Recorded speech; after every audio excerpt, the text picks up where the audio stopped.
welcome the moderator of the next session, Steve Clements.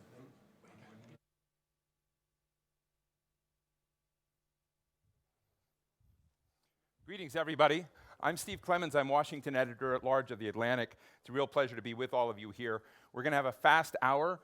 This has the chance to be the most explosive, exciting session of the entire GLOBSEC forum, so I hope you'll be very engaged. Let me call to the stage first Miroslav Lajcik, who is going to join us, the Ministry of Foreign Affairs here of Slovakia. He's going to sit here. Peter Szijjártó, I'm going to put in the middle. Minister of Foreign Affairs of Hungary. I should say Minister of Foreign Affairs and Trade. My friend Witold Wojciechowski, Minister of Foreign Affairs of Poland. Hi, my friend. Thank you. And finally, Václav Kolaja, the Deputy Foreign Minister of the Czech Republic. Thanks very much for joining us. Okay. Greetings, everyone. Our job today is to discuss the Visegrad perspectives of a new Europe.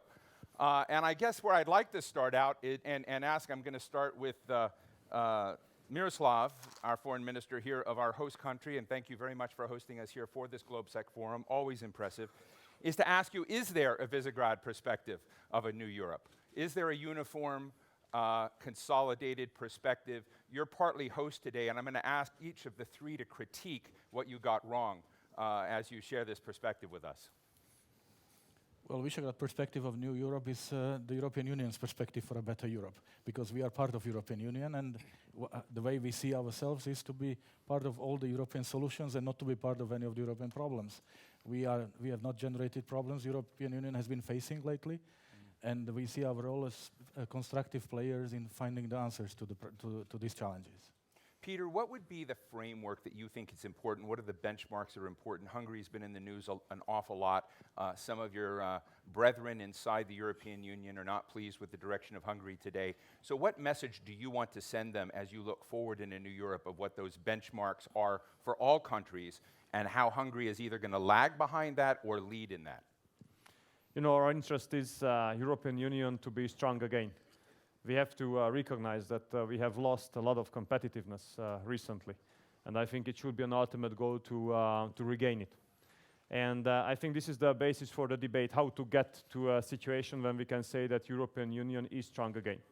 And our position is that in order to have a strong European integration, you need strong member states. We think that no other authorities should be taken away from the member states. So our strategy is that a strong integration cannot be strong if it is based on weak member states. You have to base an integration on strong member states. That's how it gets strong. That's our strategy. What if everyone's not strong, but you've got membership with Union? There's been a lot of focus on questions about a two-speed Europe. Witold, you were quoted in this, said that would be an incredible disaster for Europe. But the broad question, if you can't prescribe strength, if you can't just say everyone would be strong, what do you do to accommodate the different features, different factors, different domestic organization inside countries without falling into a two-speed Europe trap? Oh, they got easier questions. But you are bigger. But you and I have a history, so I felt comfortable. I want to say 2 years ago we got Witold to laugh, and someone said it was historic. I do this again. I think that we have a common history and common experience that we were living in a divided Europe for years. And we do everything which is possible. We do not spare our efforts to keep the Europe united. I think that the idea that Europe is supposed to be a multi-speed Europe or two-speed Europe, whatever, is the recipe for disaster. It's an idea to come back to the part of splendid isolation of a part of the Western Europe, and a part of rest of the Europe which will be subordinated to this splendid isolation part of Europe. So I think that it's a wrong idea. How to avoid this split and separation? I think we have to think over the concept of integration. Maybe the concept is too ambitious in political domain, for instance. it's too early, for instance, to think about the governing bodies in European Union, political governing bodies, because we do not have a criteria how to elect or how to select these governing bodies by the democratic way, by the democratic institutions.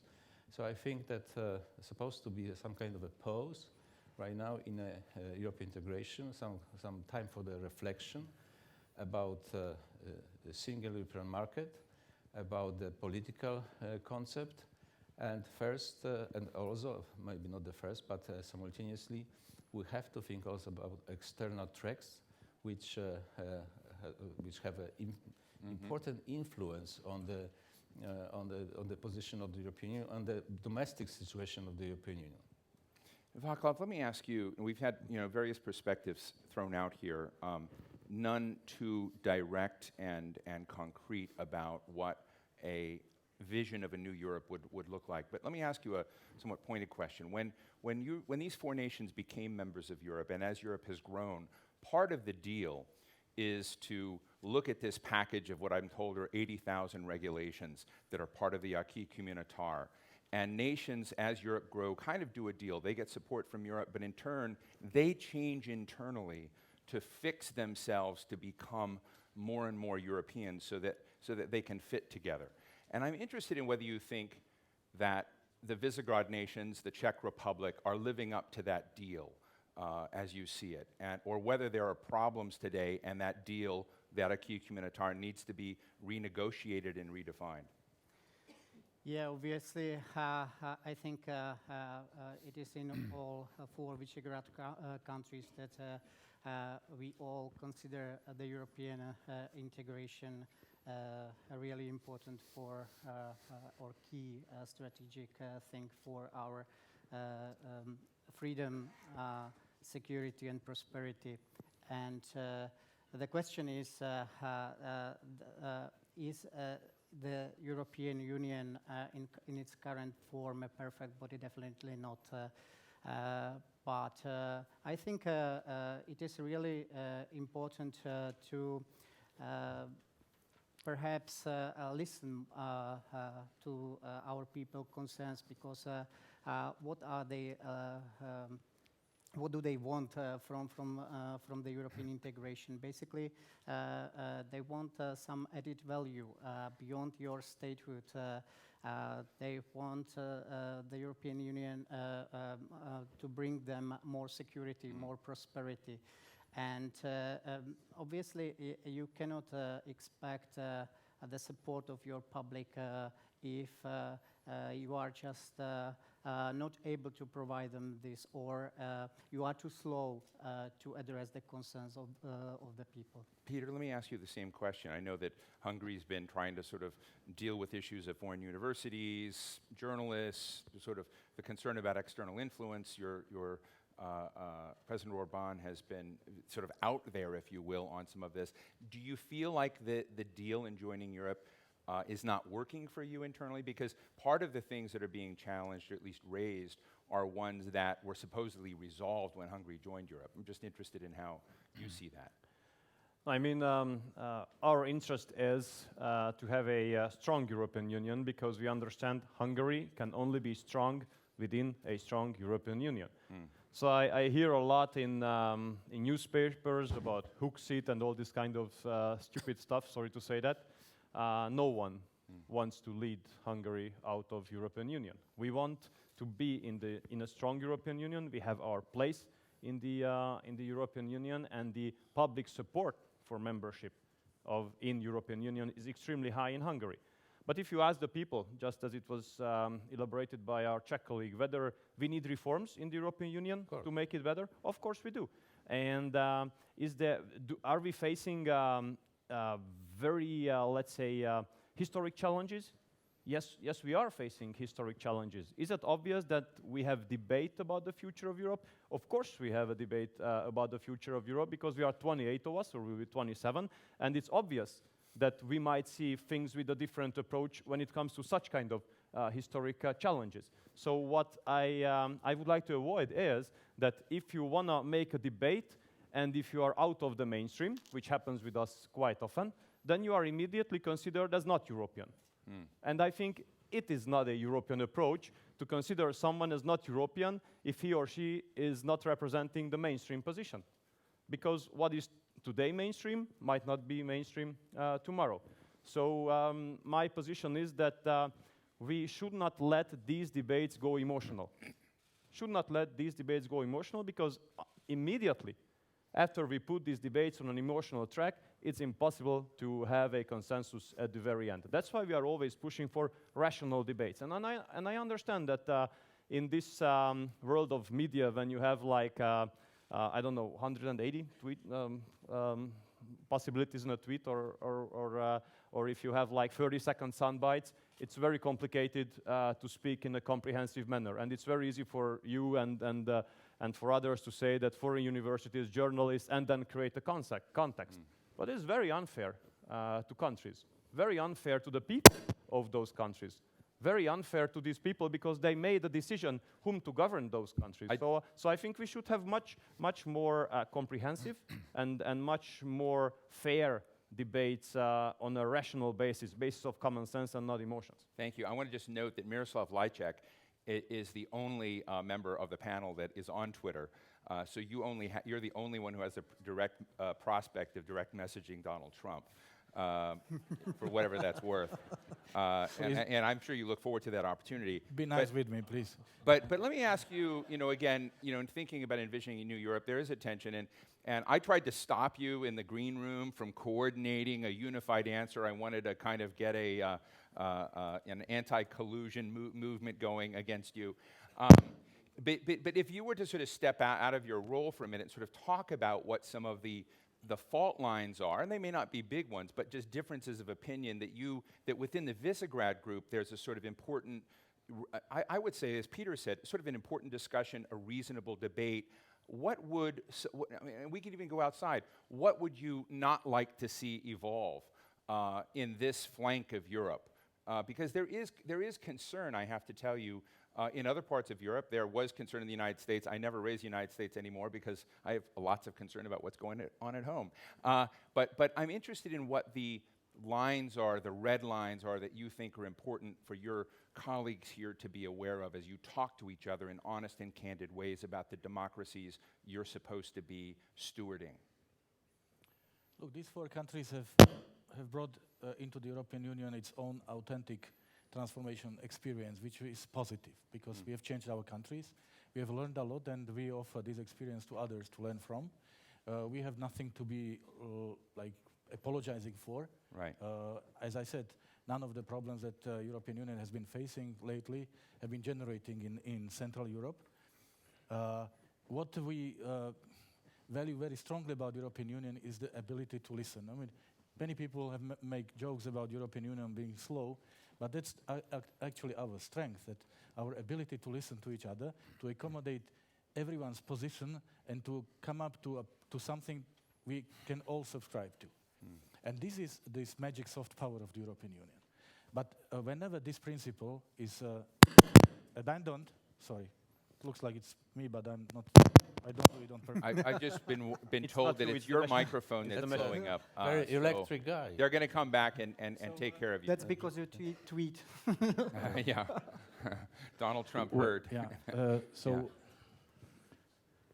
Whenever we abandon these principles and try to force all the member states into something that has been pre-cooked, right, it doesn't work.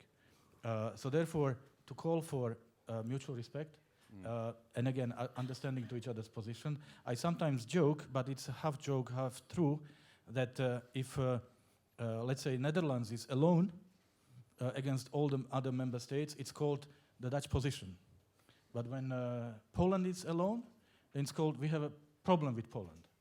So it shows that that's true. So why don't we respect each other equally? So if you're going to get slammed specifically and get the name right, right? That's the... It's not about slamming. Yeah. It's not about slamming. It's about respect. It's about respect. Right. Right now, well, Montenegro's completion of the NATO membership is stuck in the Dutch Senate. Ukraine's DCFTA is Donald Trump knew that, which is why he said, It's stuck in the... No, it's stuck in the Dutch Senate. let's try to imagine if it was stuck in one of our 4 parliaments. What would be the media coverage of all this? So, look, European Union is a great thing, and I agree with Vito that it would be good to reflect, but the truth is we have no time to reflect. Because the world is not Vito? waiting for us. Let me just finish. Yeah. We have one big test right now in front of us, which is called Brexit. And the way we manage Brexit will tell us a lot about the future of the European Union, about our seriousness as a global player, and about our ability to stay united, because unity is the key word right now. So before you leave and go to Vitold for a minute, I was going to ask all of you this. About Brexit, is Brexit something that has really wounded Europe, or is it something that you feel like, great, thanks for all the fish, see you later, Brits, that's better to get them out of the Union? It's definitely a bad news for Europe to lose a member, moreover such an important, prominent member. But it will be the end of the process that will tell us what it was, because, you know, it might be also a lesson to help us to learn what are the priorities and how important for us it is to be committed, to be focused, and to be united. So yes, it was a bitter pill, but let's make sure that we will be able to draw positive lessons for the future. Vitold, on Brexit? Very briefly to the questions you asked Miroslav before. Asking these questions, you were implying that there is some kind of a pattern of democracy in Europe, and we as a Visegrad countries, or some of the Visegrad countries, we are departing from this model. I just want to say that's not necessarily my view, but it is a big... Yeah, I know. Yeah. But that was it was in a way you are implying that this is kind of a model, you know. No. Well, and the concerns about the rule of law, journalism, universities. In which country? Kind of this. In which country? Well, I would say both Poland and Hungary have been the poster children of concern. And you don't see any problems with the rule of law in other countries outside of the Believe me, central part of after Central Saudi Arabia trip, I have a lot of thoughts. We're still talking about European Union countries. Right. In European Union countries. No, but I mean, I'm asking you, about Poland, that this had come up. So when the broader thing is, when you think about a new Europe, which is our task today, are these institutions feeling there's concern about it?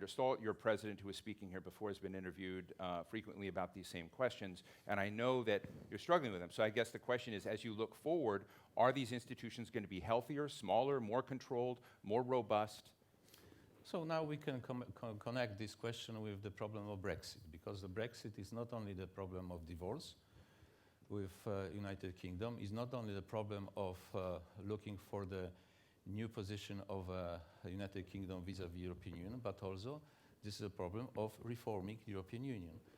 Because for years we were concentrating in European Union on enlargement, on bringing additional countries, Ukraine, Turkey and others, and suddenly we are losing one of the most important countries in Europe and of the world, the second economy of Europe, the nuclear power, the member of Security Council. So was this a kind of a capricious decision of the British society? No, it was a decision taken in the democratic way.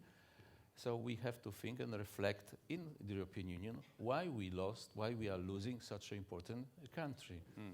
And if we go to answer that, well, we need more Europe in European Union, or more European Union in Europe, we are not going to solve anything. We are not going to find the reason why the United Kingdom decided to leave Europe. So we have to think, we have to reflect about the situation in European Union, about the role of the Commission, which is not elected in a democratic way. It is selected by the agreement among among the member states. We have to look at the position of the Council, which is composed of the leaders democratically elected in the member states. We have to think about the position of the European Union and about the European Parliament, and the right balance between the European Parliament and the parliaments of the member states. So it's a big discussion among us. Maybe will lead to the opening of the treaties, but we shouldn't concentrate on some issues here in this part of Europe, because they are meaningless. meaningless comparing to the big problems of the European Union itself. Peter, is there a governance fix in Europe that you'd like to see? Sorry, governance? A governance fix. You know, what Witold was just raising is that there are significant governance issues in the way the European Union is run today. If you were to identify 2 or 3 fixes that you think are important, sorry, I didn't get it. Yeah, right. So I think I can approach to this answer from the perspective of Brexit as well, because we regret that decision a lot. Although we have to respect the decision of the British people, because we have to recognize that it is only the British people to decide about the future of UK. And by the way, it is only the American people to decide about their own president, and not the international media. That was, I think, proved very well. So when it comes to Brexit, you know, we lost the 2nd biggest economy of Europe and the 5th biggest economy of the world, which shows that we have to fix something. Something doesn't work in a proper way. Some reforms were not completed as they should have been. And you know, the problem I see here is that the personal conclusion was drawn on the other side of the channel. But the personal conclusion was not drawn on this side of the channel, because that outcome was not only the failure of the British government at that time, but it was the failure of European Commission, as Witold was referring to as well. So I think yes, there are some major reforms that should have been carried out, and these reforms should be based on respect towards the member states. UK made it very clear what they wanted: stronger national parliaments and some other new phenomenon, which we actually support, and we regret that decision. We think that if you put into consideration the latest challenges, as Miroslav was pointing out, if you have a look at them, then the answers which proved to be successful were not made in Brussels. These successful answers were given by the member states. So that's why I think that we should not further weaken the member states in the European Union. So we should not go towards a United States of Europe, because it leads nowhere. Definitely not to a competitive European Union. So we are totally against this federalist approach. We don't think it leads to a competitive European Union. We think that we should be more put the future on Europe on the sovereignist approach, having strong member states and build on them a strong integration. And don't blame member states according to double standards, because Miro rightly pointed it out. What would have happened if it was Hungary not to ratify the DCFTA with Ukraine? What would you have written in the international media if Hungary would have been the one to block the visa-free regime to Ukraine or to Georgia? What would have been written? And now, as it was a Western European country, well, we take it as a national position. So I think that these double standards should not be applied in European Union, because until these double standards are applied, we will get nowhere, definitely. I want to go to the audience and begin broadening the conversation, and so, you know, kind of wink at me as we go on. We'll try and make it informal, and I'll say, you know, this is a conversation, so make one question, not 3, as we get, or one comment, not 10. But the thing I'd like to say is that first I want to pay respect to Poland for a minute, to Warsaw, yes, because I was made aware that at the NATO building, which was revealed yesterday, the 2015 NATO summit was listed, the 2017 NATO summit was commemorated on the wall. There was no mention of this fantastic Warsaw summit. There was a big GLOBSEC forum there, in fact, that Poland hosted. And so, Witold, I want to give you an opportunity and ask you, do you think that was an American plot? No, definitely. It was negligence of the staff of headquarters, probably. But that was a surprise for us, because just Have you registered a complaint? Yes, I wrote at this exhibition, actually the Warsaw 2016, between 2015 2017. So this is my stamp. Personal stamp on this exhibition, but that was a surprise for us, because a couple hours before we started this opening ceremony, we were received by Secretary General Stoltenberg and others, and during the discussion with President of Poland, all of these members of the headquarters, NATO headquarters, were trying to enhance the meaning of Warsaw Summit as a summit which took a very decisive decisions on the future of security, especially of the eastern flank of NATO. Let me remind you that during the Warsaw Summit we decided to deploy troops for the very first time since the enlargement of NATO since 1999. Thousands of Americans and NATO troops are deployed right now in Poland and the Baltic countries. So this is a huge strategic difference, security difference in the strategic meaning. And neglecting the, excuse me, neglecting this, the Warsaw Summit in such an important exhibition, which was in front of the new NATO headquarters, I don't know, it's a big question mark. What does it mean? Great. And you're gonna text me later that photo where you wrote Warsaw in, and I'm happy to share it with anyone. It's fairly dramatic what he did. So thank you. Let's go right here. Tell us who you are. Natalie Tocci, Director of the Institute for International Affairs in Rome. A question on the future of Europe, and I'm just trying to figure out whether there's a bit of a difference, if not a division, going on here. Now, we have heard a fairly strong Hungarian view that the future of Europe has to be about the sovereign sort of equality of the member state, a sort of sovereignist view, if you like, of Europe. We have also heard a criticism, a Polish criticism, of the European Commission, saying the European Commission essentially lacks legitimacy, if I interpret you correctly, because it's not directly elected. Democratic legitimacy. Exactly. Because it's not directly selected, elected. not elected by Precisely. people. So presumably the implication of that is that in order for it to be legitimate, it should be directly elected. Now, I cannot imagine a more federalist position than that. So I'm just trying to figure out exactly what is back to Hamilton the vision and Jefferson. of the future of Europe around the panel. Thank you. Comments, thoughts, the sovereignists versus the federalists. Answering briefly, of course, I do not claim that European Commission is supposed to be elected in a democratic way, because this is not the possible. This is not the possible way. I think that because it's selected, it doesn't have a democratic legitimacy, it doesn't have a right to be a institution which is monitoring member states. It's just a guardian of treaties, just a guardian of the treaties, you know, and it has a possibility to control us in the color of the treaties, nothing else.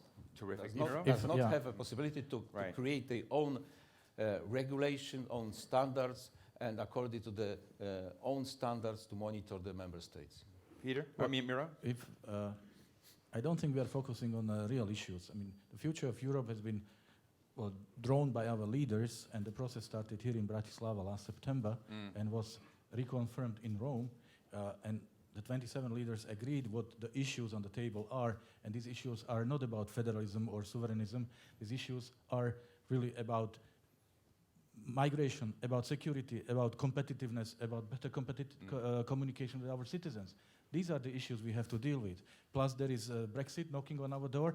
Plus, what worries me is the role of the European Union as a global player. These are the issues. I don't think we have, and through managing and solving these issues, we will show what European Union we have. And this is the way how we can shape and influence the European Union. These are the issues we should be discussing. Thank you. But to have the global position, we need to keep our house in order.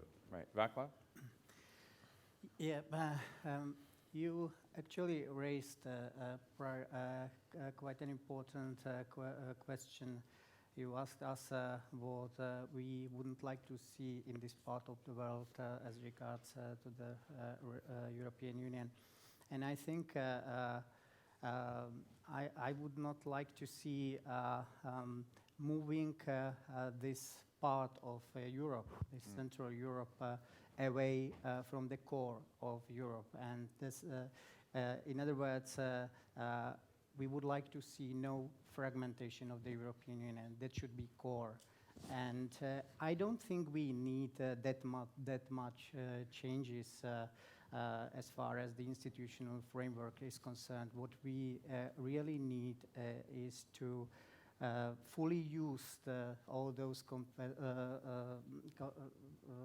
instruments, tools that are enshrined in the current treaties, and bring practical results relatively speedily to the citizens of the European Union. Sandy Vershbaum. Sandy Vershbaum from the Atlantic Council. I'd like to ask the You panel- remember the Warsaw Summit, right? I do indeed. Yeah, Yes, so I of just One of wanna- the most historic ones Yeah, of all. just- This Was must deputy have been s- We're the gonna headquarters isn't finished. They just didn't get to hang that particular He's the part father this of month. these decisions. Yeah. Anyway, I was going to ask about V4 security and defense cooperation, and where that has never quite fulfilled its promise thus far. But now that the Brits are moving out of the EU, there seems to be a new push among others to strengthen the defense role of the EU, and even now the operational headquarters has been agreed under a new name. Where does the V4 stand on this issue? Or do you think there should be a stronger emphasis on strengthening the NATO-EU partnership, which also got a big boost at the Warsaw Summit? Peter? Well, good to see you again. Thank you very much for raising this issue. You know, as we understood the decision of Brexit, we put the idea of the common European army on the agenda immediately, because we understand we have to strengthen the security leg in Europe of the transatlantic alliance. To be very honest, I've seen CNN this morning bashing your president, why he raised the issue yesterday in Brussels about the defense expenditures. I have to tell you that whatever he said on the North Atlantic Council, he was totally right. I mean, I really do believe that we Europeans do have to do much more for our own security that we have been doing so far. Can I ask you a That's why- question about that's that? why 'Cause- just but one- I'm going to ask you to just to clarify that one. On the question of the 2%, and people talk at 2%, what comes to mind to me right away in that is thinking about missions, objectives, and capabilities that are needed that might go across. I mean, I've been interested in the Czech Republic, for instance, having one of its divisions roped in with the Germans. It's a different way to think about it than money and percentages. And I'm just wondering, are we making a mistake? And I just want to hear from you. Are we making a mistake talking about numbers rather than capabilities and objectives? You know, that was a decision in Wales, as far as I understand, that we have to approach to 2%. I agree with those ones who say that that should not be the only point of measurement. I totally subscribe to that, but we should not put this into parentheses. We have to reach 2%. We have not reached 2% either. We are far away. We are 1.01%, but we have a clear plan how to get to 2% until 2024. Of course, I think that the participation in international missions is extremely important as well. I am proud to say that I'm representing a country which is among the 27 countries on the globe which sends real troops to a real fight against terrorism. We have 150 troops serving in Erbil currently. We would like to increase this number to 200. We hope that since we are short of 2 or 3 seats to two-third majority in the Hungarian government, we hope we will get some support from the opposition in order to increase our efforts to fight against terror. So we hope we'll have 200 in a couple weeks in Erbil. And we have been, of course, taking part in many other missions altogether, more than 900 Hungarian troops serving outside of the country, which is nothing to American dimension, but please, I'm representing a small country. But when it comes to your position regarding security, I wouldn't put energy security into parentheses either, especially because we are representing Central European countries here, where energy security is an extremely important question. And you know, I really remember when the European Commission killed a project called South Stream, which would have been a source of diversification, a route of diversification for Central Europe, saying it's a political project, it bypasses Ukraine, it's not helpful. And then now what we see is that Nord Stream 2, as it is being made with the cooperation of Western European energy companies and Gazprom, is flying. So, you know, when it comes to security, then I think we should fight against double standards in Europe. Miroslav, I know you want to jump in on this, but I also want to ask you that the other thing Donald Trump said yesterday was that not only did he want nations to kind of kick up to their 2%, but that they had a lot of past obligations. They owed money back for years. And I'd just love to hear your thoughts on that notion. Are the Visegrad countries willing to kind of dip into their treasuries and pay back for past obligations? Look, NATO is much more than just the sum of defense budgets of its member states. At the same time, I want to say that Yes, we have made our commitments to meet the 2% benchmark when we joined NATO, and then we repeated in Wales, and it has to be done. And everybody knows that. But it's not that simple, because you cannot, or you should not, cut your contributions to the development assistance, humanitarian assistance, and at the same time demand increase the hard security budgets, for example. So plus, in our case, 0.1% increase of GDP on defense spending means 10% increase in actual figures, because our economy is doing well. So don't simplify this just to figures, because it's much more than that. But to also answer to your original question, I do believe that European Union should strengthen its common security and defense policy. I wouldn't go as far as to speak about European army. I don't think this is in the cards and it's needed, but we need much closer and stronger cooperation between the European Union and NATO, which would be based on complementarity. Let's get this gentleman here, yes. Hi there, Joseph Frick, BA Systems. We're talking a lot about the future. And really, in my opinion as well, I hope people agree here, the future is the generation that's coming up, my generation. As you can probably tell, I'm from England. And I thought it was Oklahoma. But also, I think the other thing I want to add as well Quick question. is the demographic changes. And I come from a diverse background myself. Right. Do you think that, especially in my generation, those changes demographically coming from all sorts of areas of Europe is going to mean that we become more integrated? Because it's certainly something that I would like to see, and I know that lots of people in my generation would like to see as well. I want to ask to Peter today. He was president of the Young Fidelites, am I saying it correctly, the young youth movement of his party there, and so that was your pathway to power. So this is your question. Well, thank you. Your generation. Well, actually, demographic challenges we have been faced with in Hungary in a, let's say, very serious manner.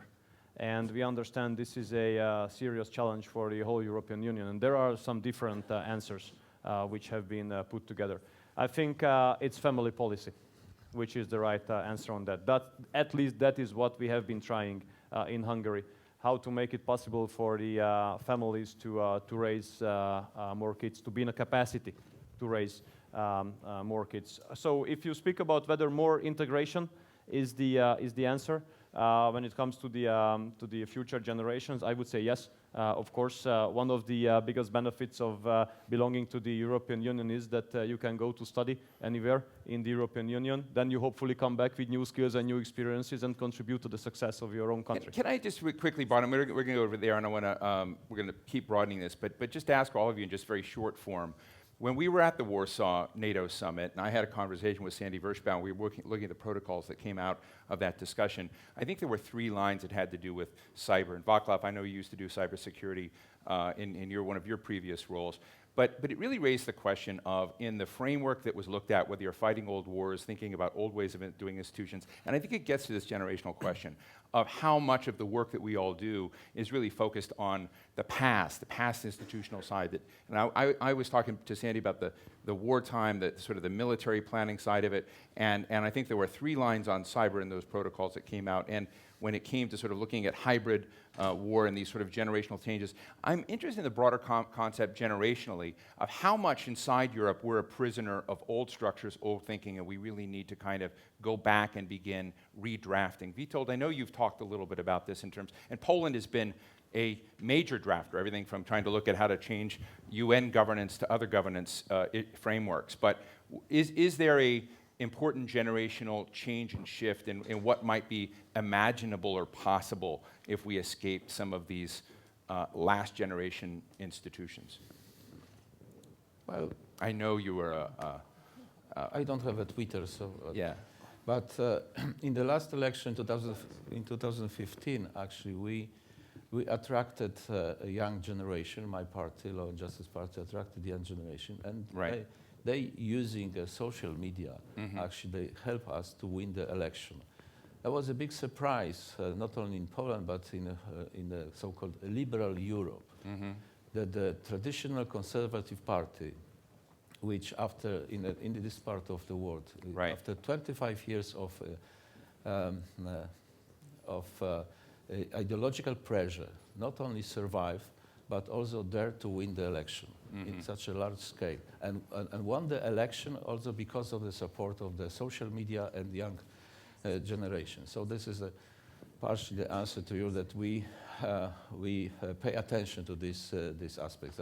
Let me also mention yesterday discussions during there was not the summit, there was a meeting of NATO. And Donald Trump concentrated partly on discussion on fighting terrorism. And he mentioned something that we in the United States invented the internet, but now they are using it smarter and better.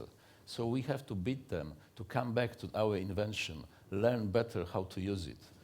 So it's an important issue, just touch upon that cyber war, cyber security is very important for us, because everyone can be affected right now, not by the neighbor, but the country which is distantly located, not even by the country, by the group of people. So, and let's come back to this, to the fundings, to the burden sharing. You know, for years in NATO, we were foolish ourselves that we have to invent a smart defense, intelligent defense. We were thinking about do more for less. No, security is not granted forever. Peace is not granted forever. So to keep the peace, to keep the security, we have to invest. And to invest in the cyber, into security against a hybrid war, the new kind of wars, we have to pay. Show of hands on stage. Are the Russians hacking into your political system? No Come hands? on. We are not, Peter, yeah, they are? We are not living in Mars, and I'm representing a small country, so we got used to attempts of, let's say, interference, external interference into So that's a yes. our internal politics. And so you're resilient now? No, I mean, Yeah. you know, we are a small country, so definitely there are these attempts happening since we have been in power. We try to protect ourselves from them, and the end of the day, it's the Hungarian people to make the decision. Vaclav, were you so good at cybersecurity that Russian is not a problem for the Czech Republic? Short form, yes or no? Okay. Obviously, we live in Central Europe, and there are big powers who have some interests also in this part of the world. God, you guys, you would do terribly on yes/no exams. I just know it. Yes, sir, right here. Hello, Wojciech Przybylski, Visegrad Inside Magazine, 3 copies downstairs available on prosperity. Self-promotion just did, because my question is about money. Yeah. The future of New Europe. New Europe is going to be a euro. Will there be a position of Visegrad Group on the Eurozone, or how do you want to keep your influence as a Visegrad Group in the Europe that is having Miroslav, potentially let me toss this to you. a stronger Eurozone integration? Thank you. Miroslav? Well, we are members of Eurozone, and we wish all the members of the European Union to join the Eurozone. It would be much easier for us. There will be no multi-speed Europe or no different groups. It's about meeting the criteria, making the commitments, and as a matter of fact, it's part of the commitments. Eurozone is the core group of the European Union. This is where the most important decisions are made. Yeah. So I really think that it would be good for Europe if every member of the European Union was also a member of the Eurozone. Yes, right here. Good afternoon. I'm Josip Brkic, Deputy Foreign Minister of Bosnia and Herzegovina. Greetings to my colleagues and the rest of the auditorium. 50 minutes talking and the vision of New Europe, and we didn't touch upon the, I would say, immediate region for the Central Europe, which is the Southeast Europe. Thankful for all the good work that you're doing within the Council, and especially during the Slovak presidency, for the future of my European perspective of my country.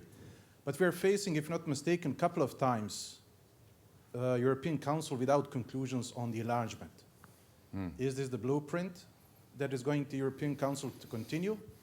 Or there could be a more political statement within the Council as regard to the European perspective of the Western Balkans and other candidate countries? Can I thank you very much for that? And can I ask the four of you in short form to address not only this question, but Charlie Kupchin, the former senior director for European Affairs in the White House. wrote a piece today in the New York Times saying that NATO should freeze its expansion as well. And I'm just wondering, on both those fronts, both on your criteria of looking at expansion of your opinion, but also this provocative notion that NATO should close the door, where you are on that. Miroslav? Yeah. That would be a grave mistake, because you cannot take away a perspective of these countries, and you cannot expect European reforms without European perspective. And the perspective is the membership in the European Union and NATO. So no here. And second, Josip, you know, it's not the most sexy topic now in the European Union, but at the same time, the policy is there, it stays, it's valid. But yes, it is appreciated when you provide excuse not to speak about enlargement. And unfortunately, your region is producing a number of excuses, so therefore the enlargement is not featured as prominently as it was before.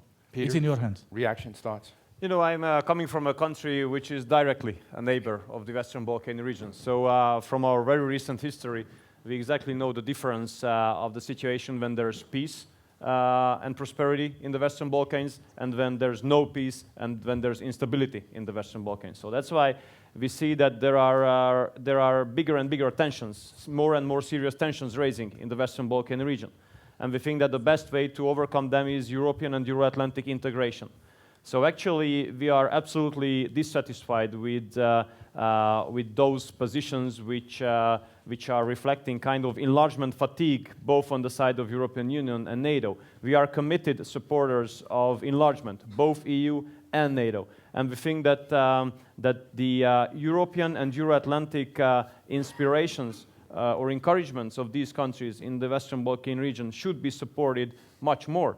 So we think that Serbia and Montenegro should be integrated into European Union as soon as possible. We think that Bosnia-Herzegovina should be integrated into a strategic partnership with NATO as soon as possible. And I really feel sorry for Macedonia, because I think that if we had given the opportunity of a quicker progress on the European and Euro-Atlantic integration path for Macedonia, we could have avoided the destabilization of that country. We're going to go to this gentleman here, then we're going to go to Ebtisam, Alet Kebi here, and I'm going to start calling. There are lots of guys that are putting their hands up, almost no women are, so let's fix that. I just believe we don't have balance up here, so let's have balance out here. Yes, go ahead. Thank you very much. My name is Peter Havlik. I'm from Vienna Institute for International Economic Studies. I've been a little bit puzzled to hear from the speakers, not only from you, don't move your microphone. Mr. Chairman, that you have mixed sometimes Europe and the European Union. Right. And in this context, I would put additional question related to enlargement. What do you see about the European Union perspective for Ukraine? Well, Vitold, why don't you take that? That's an obvious answer. Yeah.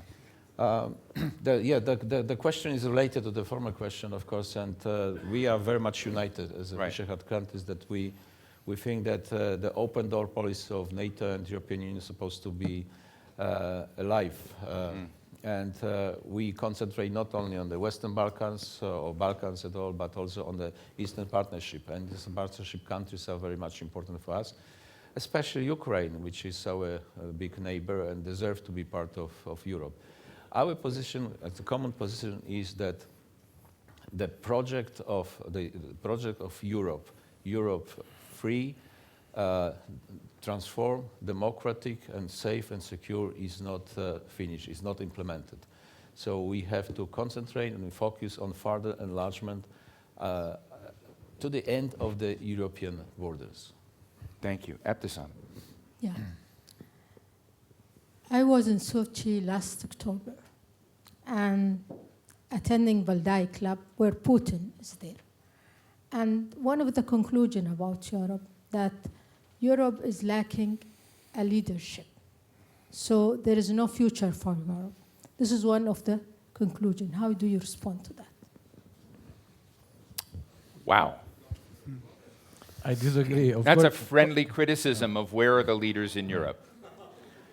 And your answer, Miroslav? Well, of course there is a future for Europe, because this is the project that we've created.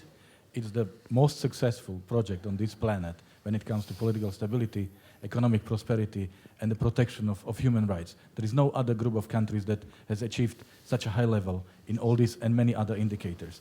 And we want to continue with this project, so no one is going to take away this project from us. We have our problems, but we are dealing with these problems. And you can criticize this or that, but I will always ask, compared to what? So, and then you will see the supremacy in the positive sense of the European project. That's how we see the European Union. May I also answer about please. The leadership? We have number of politicians and a number of leading bureaucrats. They are not perfect. We criticize them, some of them like hell, but I wouldn't replace any one of them by Putin. That's what we call a tweetable moment. Yes, Lawrence. Or Jonathan. Jonathan Isle, apropos Putin. Can I ask you, do you think that there is a V4 position on Russia? And do you think there is a consensus on what the threats facing Europe are, especially with a newly elected French president and a newly elected German government by September this year? Both of them are not a threat for us. What, Macron? None of them is a threat for us. I suspected as much. But nevertheless, there would be a temptation to look again at where we are with Russia. And so, is this a European-wide question, or is it something that the V4 can offer something specific? Right. Can the V4 offer something specific? Miroslav. The answer to your question is yes and no. Yes, there is a common V4 position because there is a common NATO position and there is a common European Union position. Of course, when it comes to nuances, there are slight differences among us, but it does not change the fact that, yes, we as a part of EU and NATO, we are part of the common position. We in Slovakia believe that what is lacking on the EU side is dialogue, which is what we have on the NATO side. So I personally believe that critical dialogue is better than the absence of any dialogue at all. Being a diplomat, I have to believe in dialogue. So this is our position, but it's not in contradiction to the existing positions of NATO and the European Union. Václav, quick comment on that? I can agree what was just said because there is no unified position of Visegrad countries on every aspect of foreign policy or European integration. We tend to table just issues on which we can agree and build up on them. Thank you. Peter, we'll come right to you in the next question, but yes. Okay. Teresa Fallon, Center for Russia, Europe, Asia Studies. A quick question about European unity. Last July, there was a statement issued by the EU. It was held up for 3 days, mostly because of Hungary taking the Chinese position. So it was on the arbitral tribunal decision on July 12th, and the EU gave a statement on July 15th. Everyone I interviewed... That's a lot of detail. Okay, but I'm sorry. So the Hungarians actually were very pro-China. And after the EU issued a statement, and I haven't found any other examples, the Hungarians issued a separate statement, which made Federica Mogherini crazy. And so how do you talk about European unity when Hungary actually takes statements separate? And some have interpreted as a way for China to actually buy an EU statement. Thanks. Peter, I wondered how we were going to bring China into this discussion, and I'm really happy we've now done that. So, you know, I can understand people who are really fed up with these simplified pro or counter positions. We are not pro-Chinese, we are not pro-anyone, we are pro-Hungarians. And sometimes, yes, our position may differ from the others. But why don't you ask why Netherlands have not implemented the free trade agreement with Ukraine for almost a year? I mean, isn't it a problem? But it's a problem that sometimes we have a separate position on China. Our position is the following, that China is becoming one of the biggest economies of the world. Is it Europe's interest to be able to build a pragmatic cooperation with China? My position is yes. Our understanding is that the phenomenon that the capital is flowing from west to east looking for cheap labor is over. Now the capital is flowing from east to west. More and more successful Chinese, Japanese, Korean companies are increasing their market shares in Europe looking for investments. Do we have to, or should we carry out a, let's say, pragmatic cooperation with China? Yes, I don't think so.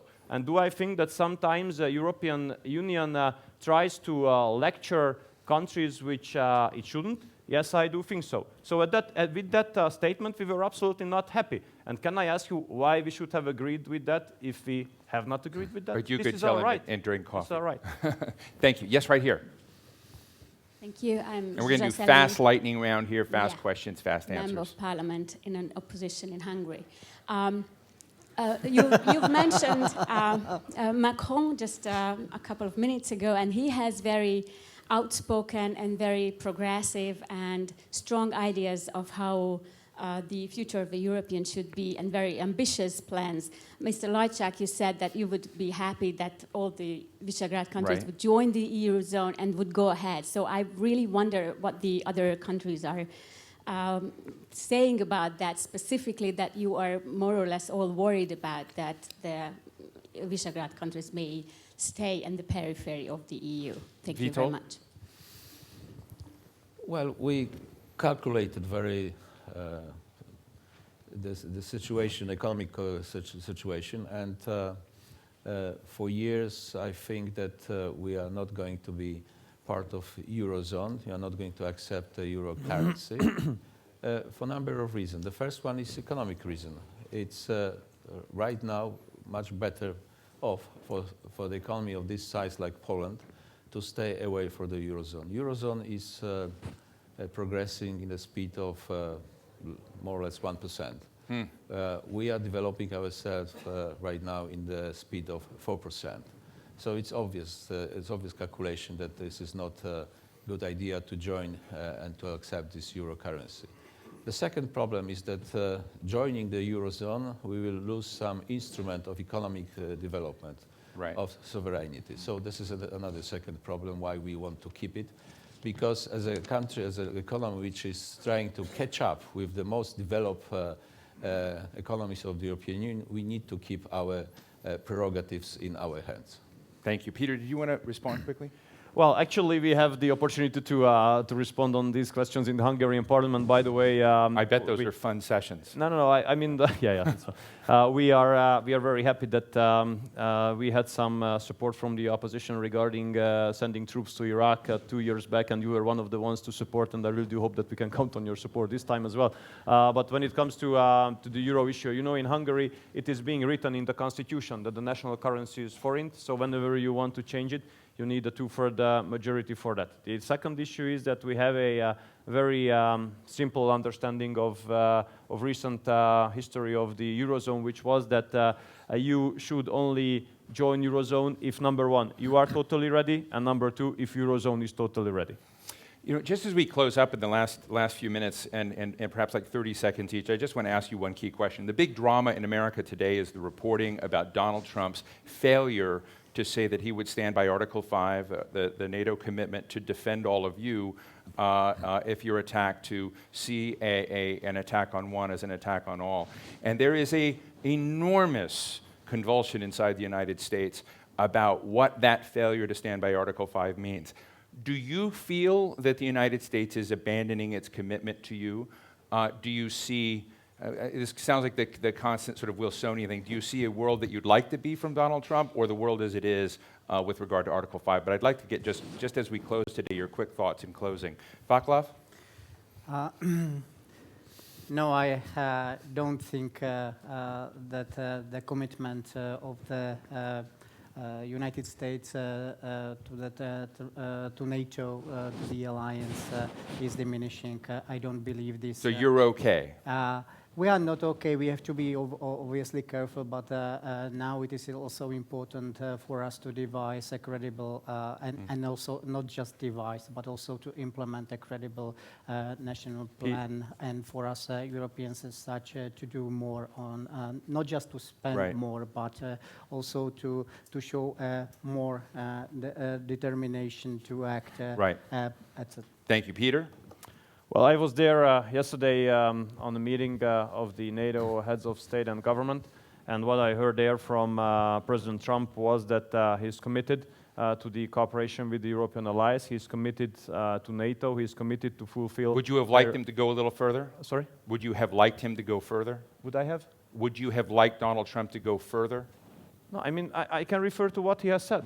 And he said that they will fulfill their obligations. They want Europeans to fulfill their obligations as well. So whatever I heard from him yesterday in the meeting made me relaxed. Yeah. Miroslav. Well, the optimistic interpretation of his words is that the commitment under Article 5 is so obvious that there was no need to mention it. But I would still have preferred if it was mentioned. Witold. Well, I think it's an artificial debate because we have proofs in Poland of Article 5. We have 5,000 American troops in Poland.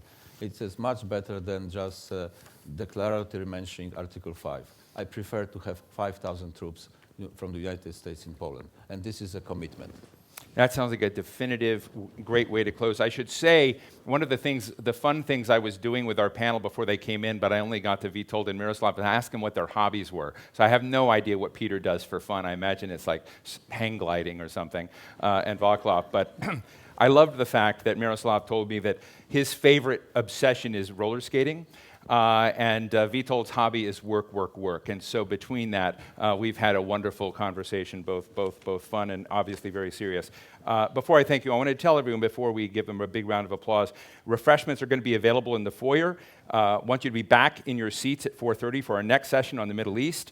That's at 4:30. And in the Danube space just outside the lobby at 4:50, just 10 minutes to 5, the discussion at the GLOBSEC Future Forum will be on cybercrime and cybersecurity, which we also touched on here. Please give a big, big round of applause to Miroslav Lajcek, Václav Kolaya, Peter Siarto, and Witold Wadzikowski. Thank you all very much. Thank you all.